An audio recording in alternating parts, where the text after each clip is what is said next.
جہنم کی آگ دے دو، تو تب حضرت مالک نے کہا اگر میں نے آدھی کھجور اتنی آگ دے دی تو بھی یہ حال ہوگا کہ دنیا میں آسمان سے کبھی بارش نہیں ہوگی، کبھی پانی نہیں برسے گا، اس لیے آپ آدھی کھجور اتنی بھی آگ نہ لے کر جائیں۔ تو پھر کہا کتنی؟ تو حضرت سیدنا مالک نے کہا آپ سوئی کے ناکے اتنی یا ایک ذرہ جتنا ہوتا ہے اتنی آگ لے جائیں، وہ بھی ڈائریکٹ نہ لے جائیں۔ اب میں اپنے بھائیوں کی توجہ چاہتا ہوں، دیکھو یہ سارے عنوانات بہت غور کرنے والے ہوتے ہیں، توجہ کرنے والے ہوتے ہیں۔ میرے بھائیوں ہم آپ لوگوں کی محبتوں کا احترام کرتے ہیں، لیکن ایک بات آپ کو بتاؤں، ہمارے فوٹو اور ہماری تصویریں قیمتی نہیں ہیں، بلکہ رسول اللہ کی یہ فرامین اہم ہے جو آپ کو سنانے کے لیے بلایا جاتا ہے، اور آپ بہت اچھے سے سن رہے ہیں، لیکن تھوڑی آپ کی توجہ چاہتا ہوں۔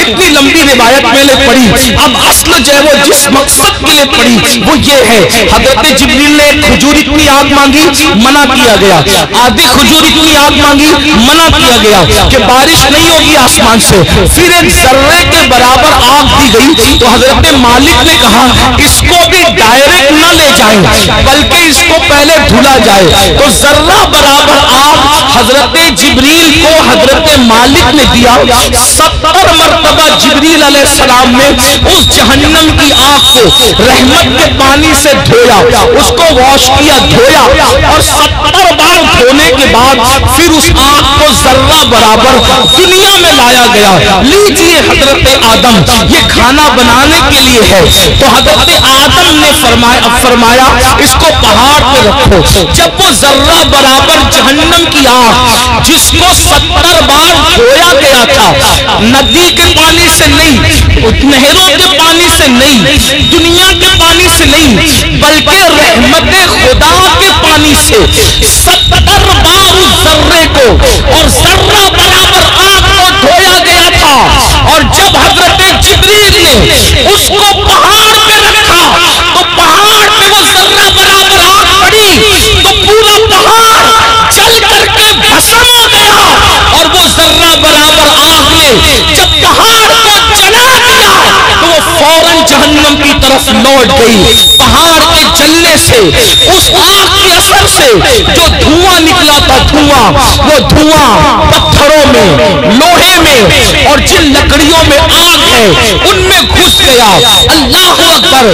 تو یہ جو دنیا میں آگ دیکھ رہے ہیں، یہ آگ وہ آگ نہیں ہے، بلکہ اس آگ کے اثر سے جو دھواں نکلا تھا، وہ دھواں ہے جو یہ آگ دنیا کی آگ ہے۔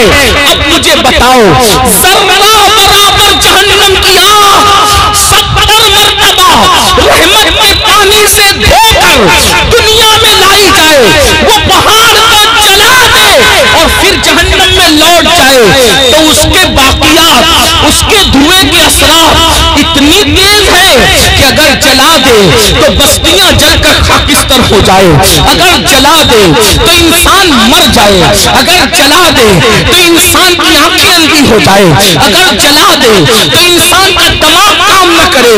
مجھے بتاؤ، 70 مرتبہ رحمت کے پانی سے ذرہ برابر آگ پر یہ اثر ہے، تو وہ جو جہنم کی پوری آگ ہے اس کا کیا حال ہوگا، اس کا کیا اثر ہوگا؟ اب اللہ اسی آگ سے بچنے کا حکم دے رہا ہے۔ اے مومنو، میرے محبوب کے غلاموں، میرے محبوب کا نام لینے والوں، میرے محبوب کا کلمہ پڑھنے والوں، اپنے آپ کو اس آگ سے بچاؤ۔ آپ مجھے بتائیں، جب یہ جہنم کی آگ کا دھواں ہے جو دنیا کی آگ ہے، ہم اس کو برداشت نہیں کر سکتے، تو وہ جہنم کے دہتے ہوئے شعلے، وہ جہنم کے بھڑکتے ہوئے شعلے جس کے بارے میں حدیث پاک میں آیا ہے 3000 سال تک کے اس کو جلایا اور دہکایا گیا ہے۔ اب جہنم کی آگ مکمل سیاہ کیا ہے؟ مکمل کالی ہے. اب وہ کس کے لیے ہے؟ آئیے اب ترتیب بار کچھ لوگوں کا ذکر سن لیں. اللہ اللہ، کاش اپنی کمزوریوں پہ رحم کر کے، کاش اپنی کمزوریوں پہ رحم کر کے ہم اپنے آپ کو جہنم سے بچانے کی فکر کرتے، اپنے بچوں کو جہنم سے بچانے کی فکر کرتے. آئیے میں ایک حدیث پڑھتا ہوں، طویل حدیث رسول پاک صاحب لولاک سیاح افلاق صلی اللہ علیہ وسلم کی. اللہ اکبر. آج بہت سارے جرائم، بہت سارے گناہ ہمارے سماج میں بڑھتے جا رہے ہیں. ان میں سے ایک گناہ کیا ہے؟ فلم دیکھ کر، سیریل دیکھ کر، پکچر دیکھ کر لڑکے اور لڑکیوں میں آپس میں افیئر کا معاملہ جگ رہا ہے. اور اب شاید ہی کچھ بچے اور بچیاں ایسے ہوں گے کہ جو افیئر سے محفوظ ہے، الا ماشاءاللہ. اور اس کے بعد پھر یہ افیئر کے معاملات، افیئر کی داستان انسان کو زنا تک لے جاتی ہے. اور یہ زنا کیا ہے؟ اب سنیے، اللہ اکبر. میرے اور تمہارے سچے نبی صلی اللہ علیہ وسلم فرماتے ہیں آج زنا بڑھ رہا ہے. بلکہ آپ کو بتاؤں، یہاں تک کہ لکھنے والوں نے لکھا ہر منٹ پر کئی زنا ریکارڈ کیا جا رہا ہے دنیا میں. تعفن ہے زنا کا، تعفن ہے بدکاری کا. اللہ اکبر.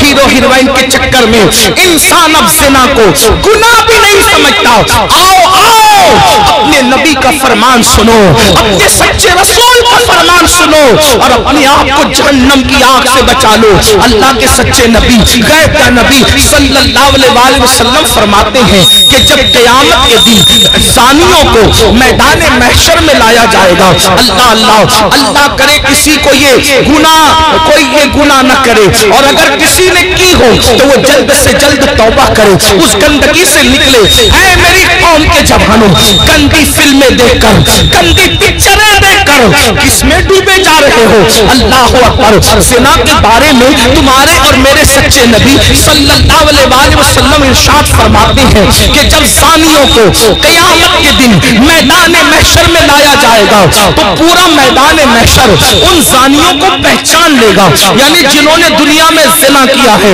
محشر ان کو پہچان لے گا. اور وہاں پر یہ جلسے اتنا مجمع نہیں ہوگا، 1000 2000 10,000 لوگ نہیں ہوں گے، لاکھ 2 لاکھ 10 لاکھ لوگ نہیں ہوں گے، کروڑ 10 کروڑ لوگ نہیں ہوں گے، ارب 10 ارب لوگ نہیں ہوں گے، بلکہ سارے اولین اور آخرین ہوں گے. انبیاء وہاں ہیں، صحابہ وہاں ہیں، اولیاء وہاں ہیں، سب وہاں ہیں. اور میرے اور تمہارے سچے نبی فرما رہے ہیں زانیوں کو، دنیا میں زنا کرنے والوں کو جب قیامت کے دن لایا جائے گا تو ان کو سب پہچان لیں گے. اس کی وجہ کیا ہوگی؟ اگر حدیث میں نہیں آتا تو میں بیان کرنے کی ہمت نہیں رکھتا. میرے مخدوم زادے سامنے موجود ہے. اس طرح کے عناوین جو ہے میں محفل کے اندر کہنے سے احتیاط کرتا ہوں، لیکن جب دل ٹوٹتا ہے اور قوم جو ہے جس آگ میں جل رہی ہو اور پھر رسول اللہ کا فرمان ہو، تو پھر میں حیا کے پردے میں آپ کے دلوں کے دروازے پر یہ بات ضرور رکھ دینا چاہتا ہوں. سنو زنا کے اڈوں کی طرف جانے والے جوان، یقیناً یہاں جو لوگ موجود ہیں وہ ایسے نہیں ہیں، لیکن آپ کو مخاطب کر کے ان تک خدا کے بندوں تک آواز پہنچانا ہے جو اس آواز کے مستحق ہیں. ان بچیوں تک آواز پہنچانا ہے جو اس آواز کے مستحق ہے. سنو، اللہ کے رسول سچے نبی فرماتے ہیں کہ زانیوں کو جب قیامت کے دن لایا جائے گا تو پورا محشر ان کو پہچان لے گا. پہچاننے کی وجہ کیا ہوگی؟ آقا فرماتے ہیں ان کی شرمگاہوں سے اتنی گندی بدبو آئے گی، اتنی خطرناک بدبو آئے گی کہ میدان محشر ان کی بدبو کو دیکھ کر ان کو پہچان لے گا. ذرا اندازہ کرو، زنا کی وجہ سے شرمگاہیں سڑ کر بدبو دار ہو چکی ہوگی اور اس سے بدبو آئے گی. محشر پہچان لے گا، میدان محشر کے لوگ پہچان لیں گے. مجھے بتاؤ، جس کے منہ میں بدبو آتی ہے وہ کتنا شرمندہ رہتا ہے دنیا میں. نادان، اگر منہ سے بدبو آئے، آدمی اگر پیاز کھا لے فوراً پان کھاتا ہے، سونپ کھاتا ہے، کوئی چیز کھاتا ہے، منہ فریش کھاتا ہے. کیوں؟ میرے منہ میں بدبو نہیں آنا چاہیے. سن لو، جب آدمی منہ کی بدبو سے دنیا میں اتنا ڈرتا ہے کہ نیند سے اٹھنے کے بعد بغیر برش کیے وہ باہر نہیں نکلتا، دوستوں سے گفتگو نہیں کرتا. اللہ اللہ، مگر اللہ اکبر، وہ موقع کیسا ہوگا، وہ حالات کیسے ہوں گے؟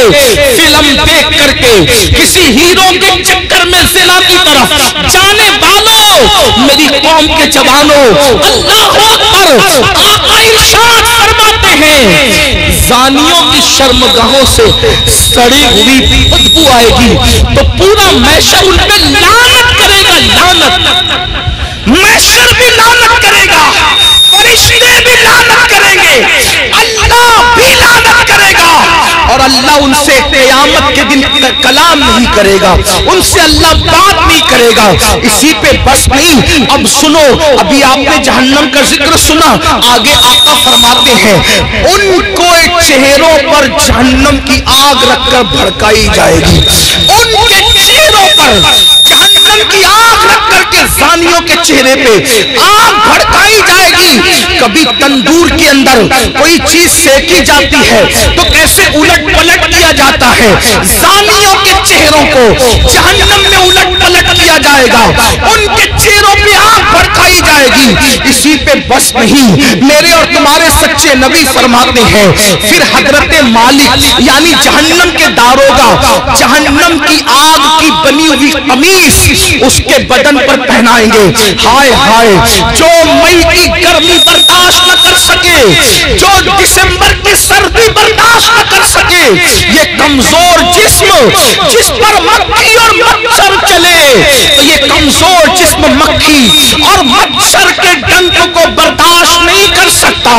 یہ کمزور جسم اگر بتی کے چٹکے کو، سگریٹ کے چٹکے کو برداشت نہیں کر سکتا، ہائے زنا کرنے کی بنیاد پر جب جہنم کی آگ کی بنی ہوئی قمیص اس کم نصیب کو پہنائی جائے گی، اس کم بخت کو پہنائی جائے گی، اس کا حال کیا ہوگا؟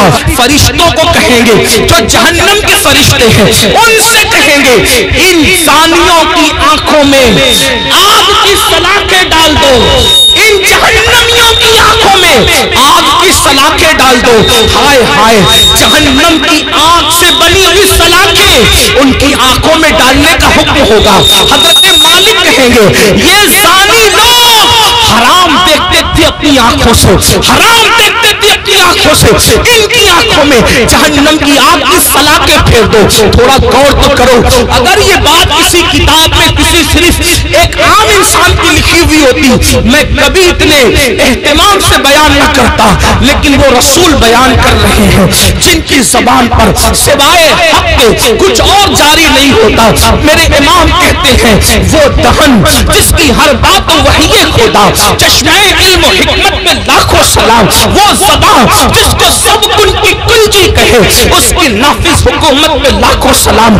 2 منٹ کی لذت کے لیے اللہ کو ناراض کرنے والوں، 2 منٹ کی لذت کے لیے اپنی آخرت کو تباہ کرنے والوں، پکچروں میں ہیرو ہیروئن کو زنا کرتا دیکھ کر، گندی پکچریں دیکھ کر اپنی آخرت کو تباہ و برباد کرنے والوں، سوچو تو صحیح، گناہ میں لذت تو ہے مگر عزت نہیں ہے، گناہ میں لذت تو ہے مگر سکون نہیں ہے۔ او سکون کے متلاشیوں، آج کہتے ہو دل کو سکون نہیں، کوئی کہتا ہے روزی میں برکت نہیں، کوئی کہتا ہے گھر میں آرام نہیں، کسی نے کچھ کر دیا، کسی نے کچھ کر دیا۔ میں کہتا ہوں کیا نہیں کیا یہ 2 نمبر کی بات ہے، لیکن ہم نے اپنی تباہی کا سامان کیا۔ نرم نرم گدوں پہ لیٹ کر جس گھر میں زنا کی فلمیں دیکھی جائے گی اس گھر میں برکت کا نزول کیسے ہو سکتا ہے؟ اللہ اکبر، جس گھر میں پکچریں چلے گی، ہیرو ہیروئن کو بھاگتا ہوا دکھایا جائے گا، جس گھر کے اندر زنا کی ترغیب دی جائے گی اس گھر میں برکتوں کا نزول کیسے ہوگا؟